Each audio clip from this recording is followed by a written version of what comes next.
ये कैसे पता करें कि हमारे साथ कौन सी शक्ति चल रही है? ये प्रश्न बहुत सारे लोग पूछते हैं। और नवरात्रे भी आने वाले हैं, इसलिए देवी के साथ चलने वाली शक्तियों की बात यहाँ पर हम करेंगे। मैं आपको कुछ ऐसे गुण बताऊंगा जिनके द्वारा आप बिना भगत के, बिना तांत्रिक के, बिना किसी दरबार में जाए, ये सब कुछ अपने घर पर ही पता कर सकते हैं कि आपके साथ कौन सी शक्ति चल रही है।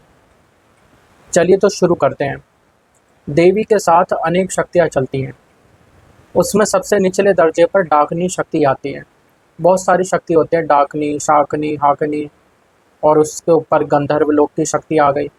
फिर आपकी यक्षिणी आ गई, यक्ष लोक से शक्तियाँ आ गई। फिर योगिनी शक्ति आ गई। फिर कहीं देवी देवता जो काल के परे हैं, जैसे देवी दुर्गा, महाकाली, इनकी बात आती है। और कई बार तो प्रेत शक्ति भी साथ होती है। जैसे अगर आप चामुंडा माता की बात ले लें, तो उनका जो वाहन है, सवारी है, वो प्रेत माना गया है। पर हम उसकी बात नहीं करेंगे क्योंकि सीधे तौर पर प्रेत को शक्तियों में गिनना ठीक नहीं होता। अब ये डाकिनी शक्ति कौन होती है, मैं आपको बता देता हूँ। डाकिनी एक ऐसी शक्ति है जिसके अधीन भूत, प्रेत, चुड़ैल, डायन, सभी नकारात्मक शक्ति आती हैं। नवरात्रों से एक दिन पहले जो जो जो अमावस्या होती है, उसी दिन डाकिनी की पूजा अनेक साधक करते हैं। इसलिए उस दिन शमशान जाने से आपको बचना चाहिए। इसका वास शमशान में माना गया है, या वीराने जगहों पर। डाकिनी का नाम आपको देवी के सहस्त्र नाम स्तोत्र में भी मिल जाएगा। और जो थोड़ा सा भी आध्यात्मिक है या आध्यात्म में उत्सुक है, वो इस शक्ति से परिचित होते हैं। दूसरा डाकिनी का जिक्र आपको बौद्ध धर्म के अंदर भी मिलता है, पर वह डाकिनी आपके मूलाधार चक्र की शक्ति होती है। तो इन दोनों में आपको उलझना नहीं है। जिस डाकिनी की बात कर रहे हैं, वह एक सूक्ष्म शक्ति है। डाकिनी वैसे तो सक्रिय रूप से नहीं मिलती, परंतु देवी के सिद्ध पीठों में यह रक्षक शक्ति के रूप में भूमिका निभाती है। डाकिनी एक कठोर निर्णय लेने वाली शक्ति होती है। वह थोड़ी सी गलती होने पर भी किसी के प्राण भी ले सकती है। अनेक साधक इसकी साधना में अपने प्राणों को गवा देते हैं। यदि आप देवी की निरंतर पूजा करते हैं, तब यह शक्ति स्वयं आपकी रक्षा हेतु आपके साथ चलने लगती है। और उसके लक्षण मैं अब आपको बता देता हूँ। पहला, यदि डाकिनी आपके साथ चल रही है, तब आपके भीतर उग्रता बढ़ जाएगी। आमतौर पर कोई भी मंत्र आपके भीतर उग्रता बढ़ाता है, लेकिन डाकिनी के चलने पर साधक में अधिक उग्रता बढ़ जाती है। दूसरा, यह शक्ति जिसके साथ चलती है, यदि उस व्यक्ति को कोई और दूसरा नुकसान पहुंचाने की कोशिश करता है, तो वह बहुत कठोर दंड पाता है। जैसे अपने पैर पर खुद ही कुल्हाड़ी मार ली हो किसी ने। तो यदि आपसे कोई प्रतिशोध लेने वाला पूरी तरह खत्म हो जाता है, आपने ये बार बार होते हुए देखा है, तब आपके साथ अधिक संभावना है कि डाकिनी शक्ति चल रही है। डाकिनी के साथ होने पर साधक के भीतर वाक सिद्धि जैसी शक्ति भी नजर आती है। विशेषतः ऐसे व्यक्ति यदि किसी को श्राप दे दें, तो सामने वाला बर्बाद भी हो सकता है।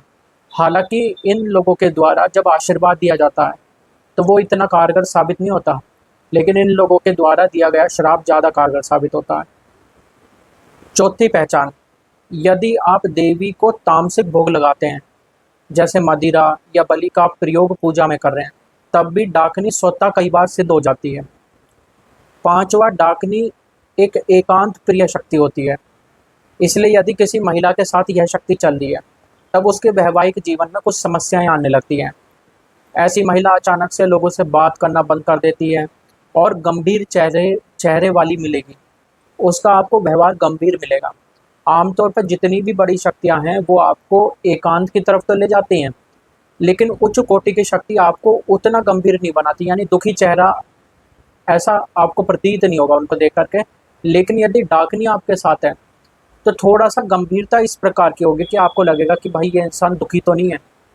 और साथ ही उसका मन इस प्रकार कार्य करता है जैसे वह अविवाहित हो, चाहे वो स्त्री विवाहित ही क्यों ना हो, लेकिन अब वो अविवाहित स्त्री जैसा मतलब कार्य करने लगेगी।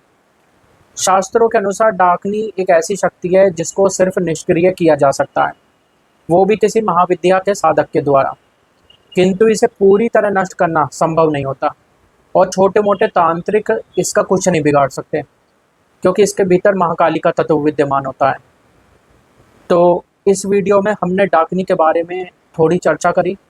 और भी कई गुण हैं, लेकिन वे और शक्तियों के होने पर भी नज़र आ सकते हैं, तो इसलिए उन गुणों के बारे में मैंने यहाँ पे बात नहीं करी, नहीं तो हमें कन्फ्यूज़न पैदा होगा अलग अलग शक्ति की जब हम बात करेंगे।